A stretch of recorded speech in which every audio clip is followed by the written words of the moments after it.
Perkenalkan, kami dari golongan 3, Angkatan 5, Kelompok 3, yang beranggotakan 1. Ria Cahyana SPD, 2. Ria Rizky Angelia SPD, 3. Rina Ismaini SPD, 4. Rinaldi Harahap SP, 5. Rina Wati Siregar SKM, 6. Rini Wahyuni Siregar SPD, 7. Riris Narito Akhirani SPD, 8. Risna Apni Harahap SPD, 9. Rita Aulia Siregar SPD, dan 10. Rizka Mayuni Tohan SPD.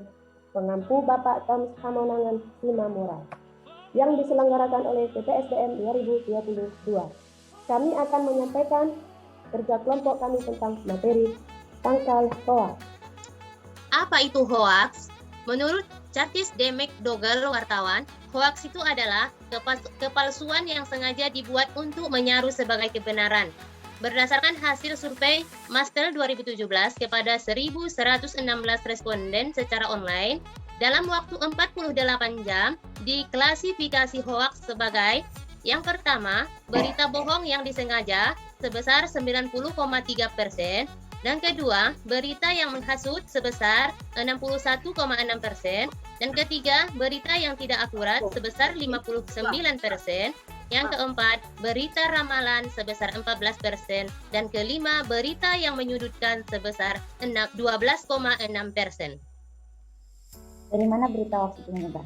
Berita hoax itu menyebar paling banyak satu dari media sosial sebesar 92,4%.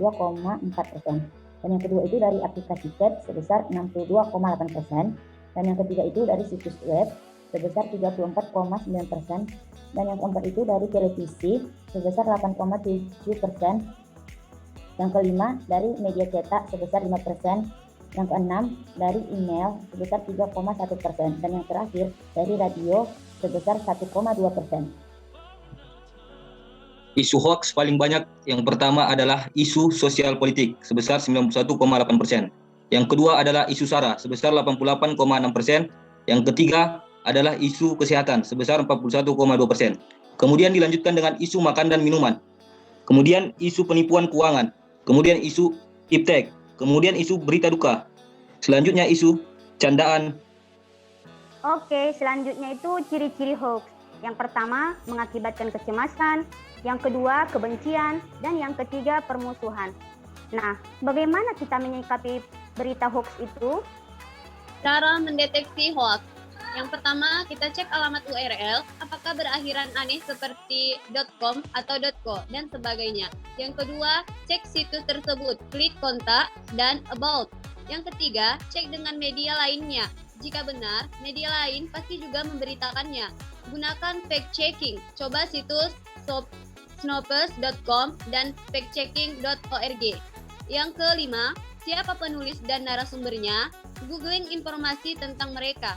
Yang keenam, berita membuatmu marah. Ya, berita palsu sering menyasar emosi dengan memberikan informasi aneh. Dan yang terakhir, bagaimana penulisannya? Berita umumnya tidak menggunakan caps lock dan tanda seru. Oke, selanjutnya tips menghindari hoax. 1.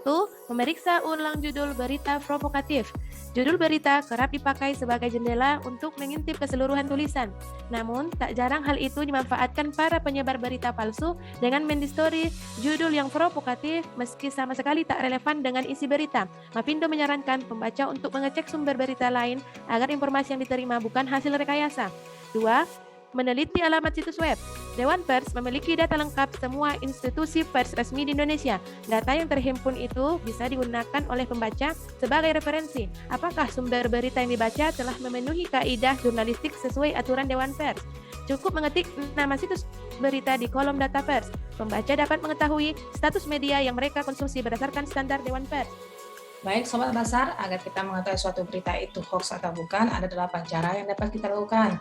Yang pertama, kita melihat di dalam berita itu apakah ada kata-kata yang janggal, yang bersifat persuasif dan memaksa, misalnya sebarkanlah, viralkanlah, atau sejenisnya. Berikutnya adalah judul berita, biasanya ditulis dengan nada provokatif. Ketiga, sumber berita yang kurang familiar. Keempat, desain laman yang aneh, penggunaan huruf-huruf besar dan tanda seru, tidak ada kejelasan informasi soal waktu, berisikan opini seseorang dan bukan fakta. Yang ketujuh, domain situs dan URL-nya tidak benar. dan kerap menggunakan blog gratisan.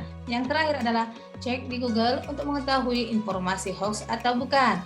Maka untuk sekarang ini kita harus bijak menggunakan media sosial atau sosial media.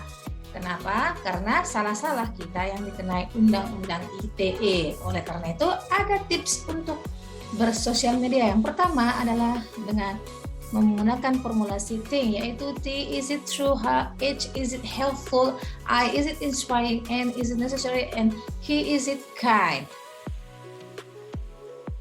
Etika dalam bermedia sosial. 1. Tetap bersikap sopan, menghargai perbedaan. 2. Tidak perlu emosional, ditanggapi dengan jernih dan dingin. 3. Menghargai privasi orang lain. 4. Menghargai pendapat orang lain. 5. Tetap bersikap sopan, menghargai perbedaan. Pelanggaran Undang-Undang ITE.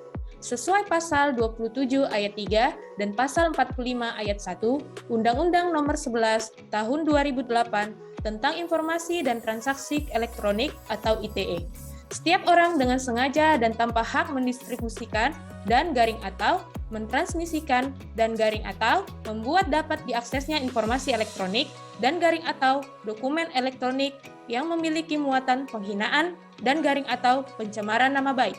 Pasal 27 ayat 3 Undang-Undang ITE. Pembahasan yang terakhir yaitu 3 hal penting yang perlu kamu ketahui tentang revisi Undang-Undang ITE. Undang-Undang ITE itu merupakan undang-undang yang mengatur mengenai informasi dan transaksi elektronik atau teknologi informasi yang secara umum kita ketahui. Lalu, apa 3 hal perubahan tersebut? Yang pertama yaitu peringatan tentang hukuman. Di sini ada ancaman 4 tahun penjara untuk pencemaran nama baik dan pelaku cyberbullying. Kemudian, perubahan yang kedua yaitu mengenai right to be forgotten. Artinya ada penghapusan berita tentang kasus jika seseorang tidak terbukti bersalah. Dan yang ketiga yaitu pemblokiran konten. Di sini pemerintah berhak sepenuhnya untuk menghapus informasi yang melanggar Undang-Undang ITE, termasuk yaitu informasi hoaks dan sara. Lalu apa solusi agar kita terhindar dari berita hoaks? Yang pertama yaitu baca info jangan setengah-setengah. Kemudian yang kedua, cari tahu kebenaran sumber informasi yang kamu terima. Yang ketiga, jangan mudah terprovokasi dengan gambar editan. Dan yang terakhir, poin yang keempat yaitu hindari memposting info yang memicu pertengkaran dalam berbangsa dan bernegara.